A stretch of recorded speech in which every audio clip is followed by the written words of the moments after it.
धुंध से भरा रात का वक्त था। नायगांव के लोग रोज की तरह जल्दी सो गए थे, लेकिन गांव के दो दोस्तों राघव और भोला को नींद बिल्कुल नहीं आ रही थी। भोला ने हल्की सी फुसफुस में कहा, सुना है जंगल में फिर से आवाजें आई हैं।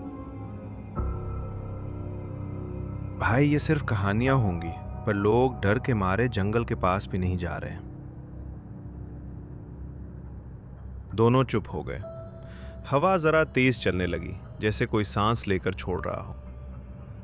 अगली सुबह दोनों ने फैसला किया कि जंगल का सच पता लगाएंगे। गांव वाले मना करते रहे, पर दोनों चुपके से निकल गए।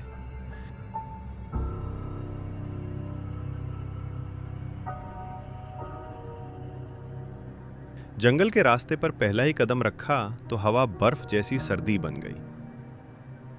यार, यहां का माहौल अजीब क्यों हो गया है?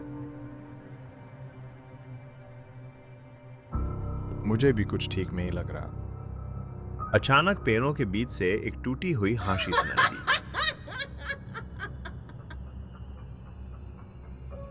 जंगल के अंदर कुछ और आगे बढ़े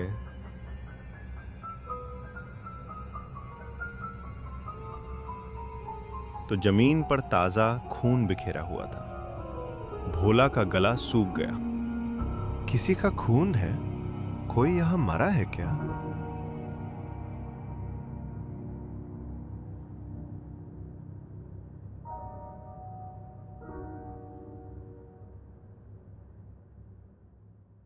हमें देखा होगा किसी जानवर का हो। चलो आगे देखते हैं। लेकिन दोनों के पांव झेरे झेरे कांप रहे थे।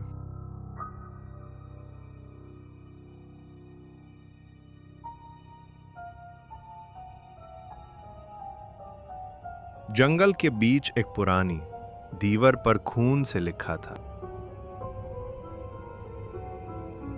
भोला का रंग सफेद पड़ गया।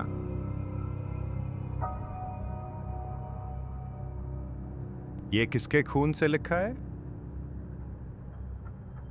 उसी वक्त एक पर से लाटकती हुई घंटी अपने आप बजने लगी। अकपट के पीछे से एक लंबी काली परछाई धीरे धीरे बाहर निकली।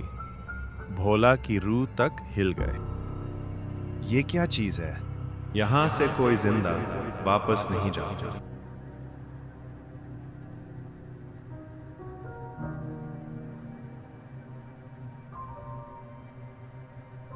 परछाई हवा की तरह उनकी तरफ झांकती।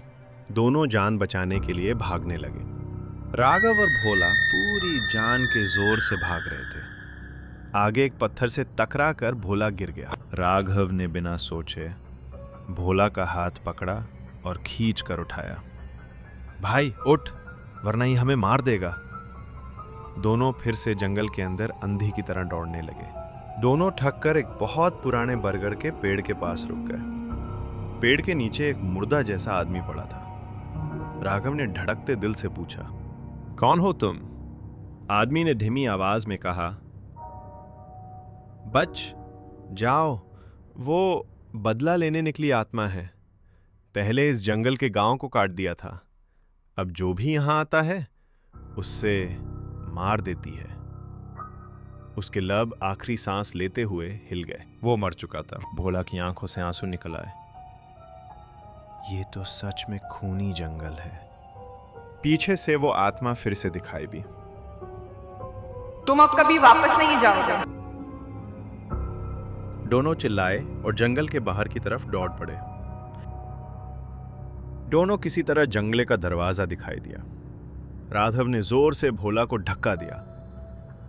भाग, पहले तो निकल। नहीं, दोनों निकलेंगे। दोनों एक साथ कूदकर जंगल के बाहर आ गए। जंगल से बाहर आते ही आत्मा का साया हवा में घुल गया, जैसे वो जंगल की सीमा पार नहीं कर सकती थी।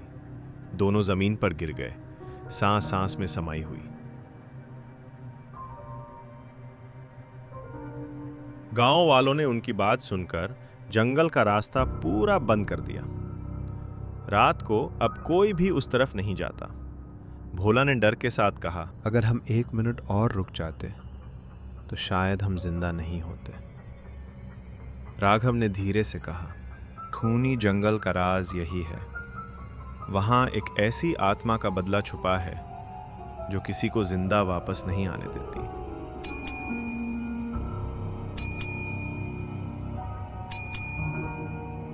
हवा में फिर से वो भूत जैसी घंटी की हल्के आवाज गूंज उठी।